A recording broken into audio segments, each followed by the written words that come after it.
नमस्कार दोस्तों, आज की छोटी सी कहानी है संयम और साहस। बहुत दिन पहले किसी गांव में एक नाई रहता था। वह बहुत आलसी था। सारा दिन वह आईने के सामने बैठा टूटे कंघे से बाल संवारते हुए गवा देता। उसकी बूढ़ी माँ उसके आलसीपन के लिए दिन रात फटकारती थी, लेकिन उसके कानों पर जू भी नहीं रेंगती थी। आखिरकार एक दिन माँ ने गुस्से में उसकी पिटाई कर दी। जवान बेटे ने खुद को बहुत अपमानित महसूस किया और घर छोड़कर चला गया। उसने कसम खाई कि जब तक कुछ धन जमा नहीं कर लेगा वह घर नहीं लौटेगा। चलते चलते वह जंगल पहुंचा। उसे कोई काम तो आता नहीं था, इसलिए अब वो भगवान को मनाने बैठ गया। अभी वह प्रार्थना के लिए बैठता है, उससे पहले ही उसका एक ब्रह्म राक्षस से सामना हो गया। ब्रह्म राक्षस नाई को देख खुश हुआ और खुशी मनाने के लिए नाचने लगा। यह देख नाई के होश उड़ गए, पर अपने डर को जाहिर नहीं होने दिया। उसने साहस बटोरा और राक्षस के साथ नाचने लगा। कुछ देर बाद उसने राक्षस से पूछा, तुम क्यों नाच रहे हो? तुम्हें किस बात की खुशी है? राक्षस हंसते हुए बोला, मैं तुम्हारे सवाल का इंतजार कर रहा था। तुम तो निरे उल्लू हो। तुम समझ नहीं पाओगे। मैं इसलिए नाच रहा हूँ कि मुझे तुम्हारा नरम नरम मांस खाने को मिलेगा। वैसे तुम क्यों नाच रहे हो? नाई ने ठाका लगाते हुए कहा, मेरे पास इससे भी बढ़िया कारण है। हमारा राजकुमार सख्त बीमार है। चिकित्सकों ने उसे 101 ब्रह्म राक्षसों के हृदय का रक्त पीने का उपचार बताया है। महाराज ने मुनादी करवाई है, जो कोई यह दवा ला कर देगा उसे वह अपना आधा राज्य देंगे और राजकुमारी का विवाह भी उससे कर देंगे। मैंने 100 ब्रह्म राक्षस तो पकड़ लिए, अब तुम मेरी गिरफ्त में हो। यह कहते हुए उसने जेब से छोटा आईना उसकी आंखों के सामने किया। आतंकित राक्षस ने आईने में अपनी शक्ल देखी। चांदनी रात में उसे अपना प्रतिबिंब साफ नजर आया।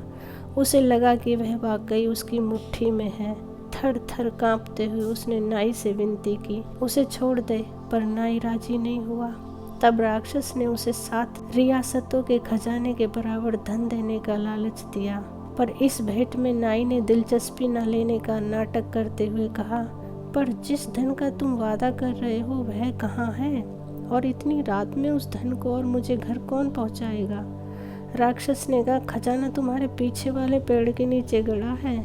पहले तुम इसे अपनी आंखों से देख लो, फिर मैं तुम्हें और इस खजाने को पलक झपकाते ही तुम्हारे घर पहुँचा दूंगा।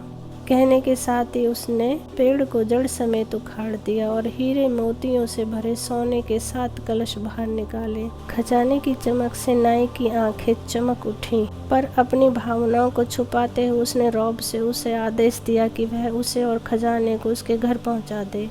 राक्षस ने आदेश का पालन किया।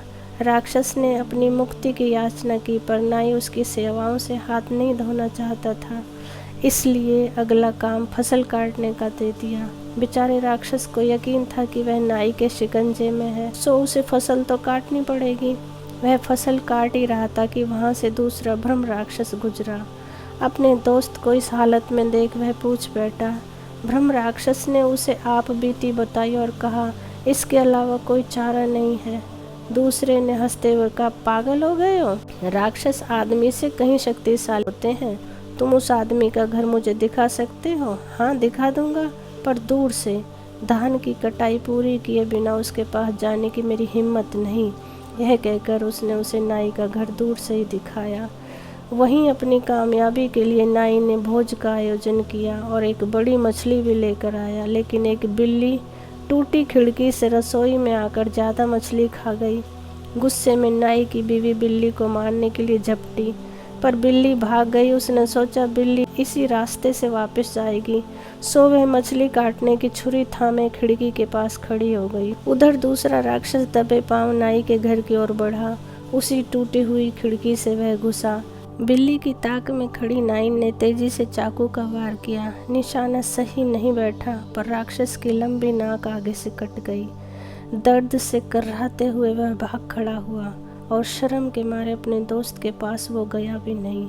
पहले राक्षस ने धीरज के साथ पूरी फसल काटी और अपनी मुक्ति के लिए नाई के पास गया। धूर्त नाई ने इस बार उल्टा शीशा दिखाया। राक्षस ने बड़े गौर से देखा, उसमें अपनी छवि न पाकर उसने राहत की सांस ली और नाचता गुनगुनाता चला गया। दोस्तों, इस कहानी से हमें शिक्षा मिलती है कि धैर्य और संयम से बड़ी मुसीबतें भी टल जाती हैं। साहस से बड़ी कोई शक्ति नहीं होती। सदा खुश रहो दोस्तों। कहानी अच्छी लगी हो तो प्लीज़ लाइक, शेयर और सब्सक्राइब करें। Thank you.